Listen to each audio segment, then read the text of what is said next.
Walter, W-A-L-T-E-R, Chick, C-H-I-C-K, McGill, M-C-G-I-L-L.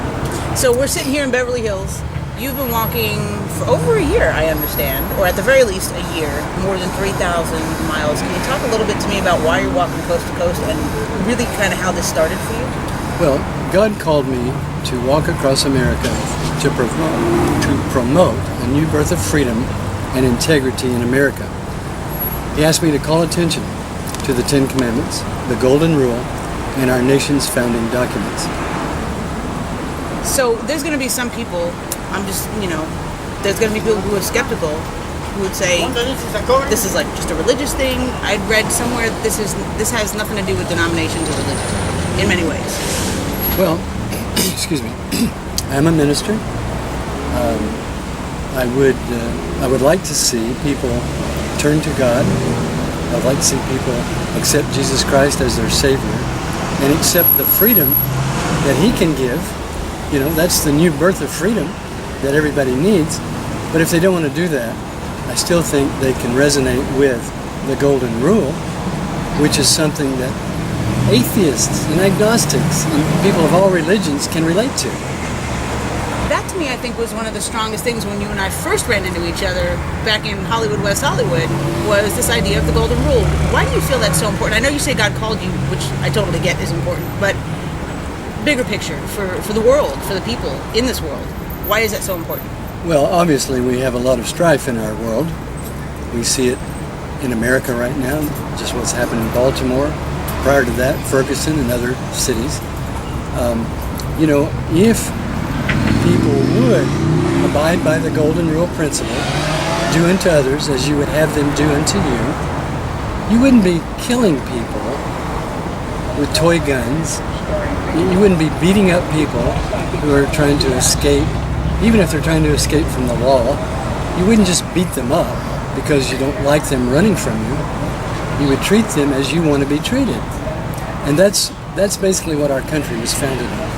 And if the world could get that simple principle, we would have a much better place to live. In my belief, you have to have the power of God to accomplish it. I mean, I've been in places before where I was being beat up, and it's really hard to keep your hands down and turn the other cheek. I've done it, but it's hard. Without God, I could have never done it. And so that's kind of the message too. It's like if you're going to talk the talk, you're a pastor. Yeah. Walk the walk, right? That's it.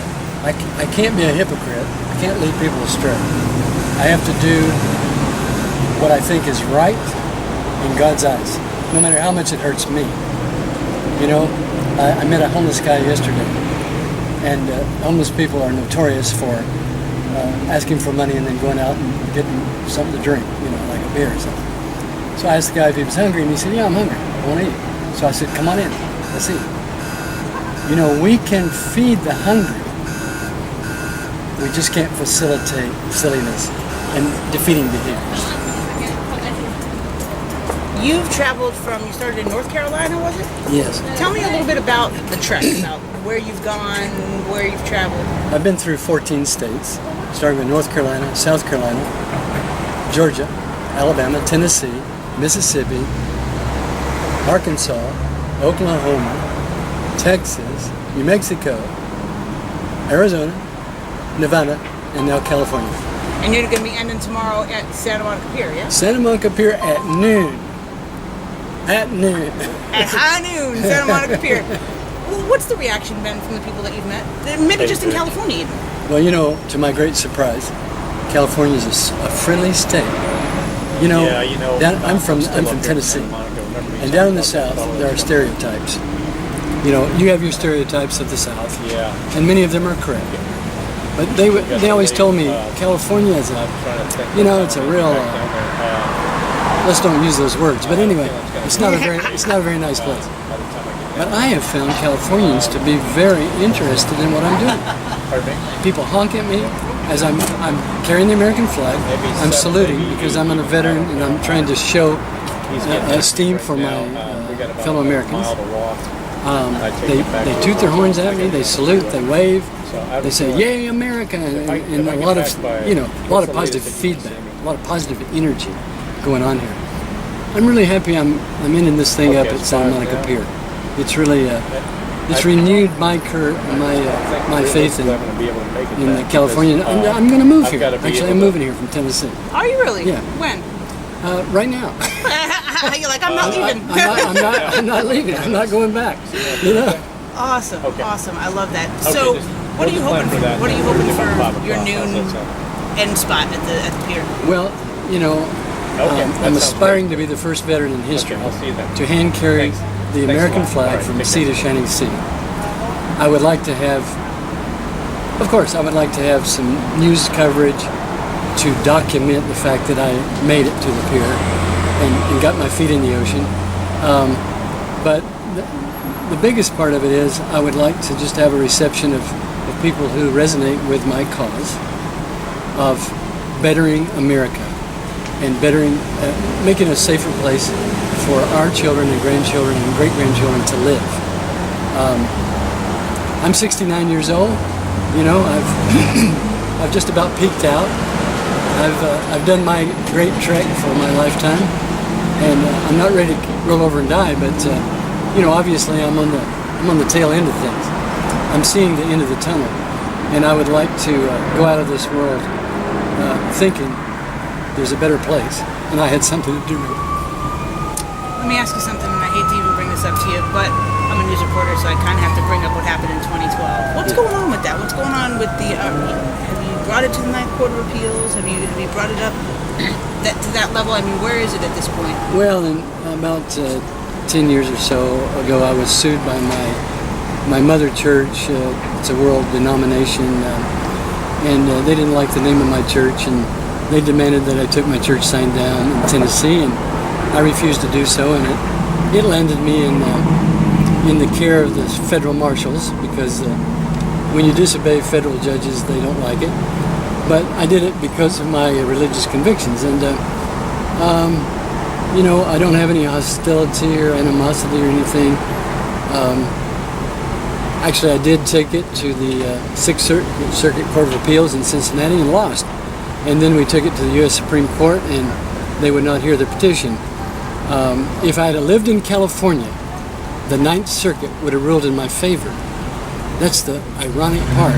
And so I have launched a petition to Congress that they might clarify the Religious Freedom Restoration Act of 1993, the federal act, so that Americans have a level playing field from one circuit court to another, because our circuit courts are split on religious liberty issues. So it's kind of at a lull at this point. It's kind of at a lull. If I start up a church in California, they'll be after me again. So I may get to go back to Santa Monica. I may get to go back to San Bernardino County Detention Center for a while. But I'm willing to accept the consequences of my behavior. I always do what God tells me to do. Not everybody believes that God's telling me to do it, but I have to do what God tells me to do, and I encourage everybody else to do the same. If God tells you to do something, do it. God will stand behind you, no matter what you have to suffer. You know, death is something to suffer. We have Christians in foreign lands dying today at the hands of ISIS and other radical fundamentalists. You know, we have some radical fundamentalists in the court system in America. We need to mellow out, and we need to give people freedom to live out their convictions. When you talk about God talking to you, is it akin to that little small voice inside? Well, it's always the small voice, the conscience, the voice of conscience. But I have a gift that some people don't seem to have, and that is I actually hear, not audibly, one time audibly, but I hear his voice in my head, and he wakes me up and talks to me at night. And that's when I was called to walk across America 3 nights in a row at midnight. Now that wasn't coincidence. You don't just wake up 3 nights in a row at midnight. And of course, I argued with God. And God doesn't mind arguing. He just always likes to win. Yeah, I can see why. Okay, so you were telling me something earlier, and I just wanted to touch on this as well. You said you had rheumatoid arthritis, or were you diagnosed with it, or? Yes, in 1987, I had rheumatoid arthritis and had some difficulty walking. During the years following that, I had heart disease, I had leukemia, I had bipolar disease, I had alcoholism, and I was a wreck. I was rich in the 80s, and I became alcoholic because I had more money than I had brains. And so God got a hold of me, and he said he wanted me to work for him, and I thought, this was really strange. How could God use a man like me? But he talked me into it. He healed me of all my diseases, and at 68 years old, I started walking across America, and now I've made it over 3,230 miles, and I'm about to finish something that I would have never thought possible to this old man. Until you had those 3 nights. Until I had those 3 nights, and now 27 years of sobriety and walking with God. Every day. Every day. Every moment. Do you believe in meditation? I'm a believer in meditation. I believe in the meditation that Jesus Christ advocated. I believe that the Apostle Paul taught us to pray without ceasing. That's a continuous meditation. I'm meditating all the time. And sometimes I meditate so deeply I might forget my name. But maybe that's a senior moment. You think? Maybe that's a senior moment. I think so. But the idea of mindfulness then, right? Yes, cognitive control. Cognitive control. Everything in life can be controlled through cognition. If you believe you have the power, you have it. I was alcoholic. I loved the taste of that stuff, and I loved the feel of it. But when God told me I didn't need that stuff, I said, what do I do? And he said, stop it. I give you the power. And I said, oh, that's simple. Okay, I have the power. Boom, alcoholism's gone. You know, mind over the matter. Mind over the matter. My body doesn't rule me. My mind rules my body. Right. And you can take control over your mind, right? I'm the pilot of my ship with Jesus behind me, giving me instructions. Your co-pilot. Well, I don't like to call him the co-pilot. I like to say he's the pilot. And I'm the co-pilot. Gotcha. But he requires me to have my hands on the wheel. Yeah. I have to take responsibility for where I take this ship. Because someday I'm going to see his face and he's going to say, did you follow my instructions? And I'm going to say, yes, sir. I followed him to the T. Now, one more question. You are a vet, Vietnam vet. Yes. Talk a little bit about that, your service. Well, I was in the U.S. Air Force. And I volunteered for Vietnam. And I was in the Vietnam conflict 2.5 years. In the Air Force, not in combat. I was in communication navigation systems, maintaining the electronics systems on the Phantom Force F4C. How many years? I was there 2.5 years in the Vietnam conflict. All right. I wanted to ask you a quick question because you were walking with him. Okay. And you're a local. Yeah. First and last name spelling, and you're from Long Beach, right? Yeah. Barney Musselman, Long Beach, California. Spell it, first and last name. Barney, B-A-R-N-E-Y, and then last name Musselman, M-U-S-S-E-L-M-A-N. All right, so you're out here walking with these two folks. I would assume that you guys hadn't met until you started walking. What was it that drove you to be a part of their walk today? Well, I've always been fascinated about people that put this on their bucket list to walk across America, and I was contemplating it myself, and then somehow I was searching on the internet, and I came across that this fellow was doing it, and it uploaded to his website, and I just started watching their blog and watching his progress each day, and I think I finally contacted you all when you were in Oklahoma or somewhere like that, but and then I thought, this is a good man. He's a good man. He's doing what he believes, and he doesn't have a huge following, and he's not really politically correct. People holding the banner of Jesus Christ out there to pray for people and things in cities, and it's not in vogue. It's not in fashion these days, and I had an admiration for that. So I just I would go every other night or so and see where he's been and see the contacts he's made. You know, he always had a good countenance on his face and really, you know, just a real nice man. So I thought, I want to come out here when he finally gets to California. I want to meet this guy and I want to walk with him. So that's what I did today. So how was it? It's great, you know. It's amazing. He's truly what he says he is. He walks the walk. He's saluting all the people as they're passing by. You know, he's not missing a beat. He's, you know, we've had prayer together.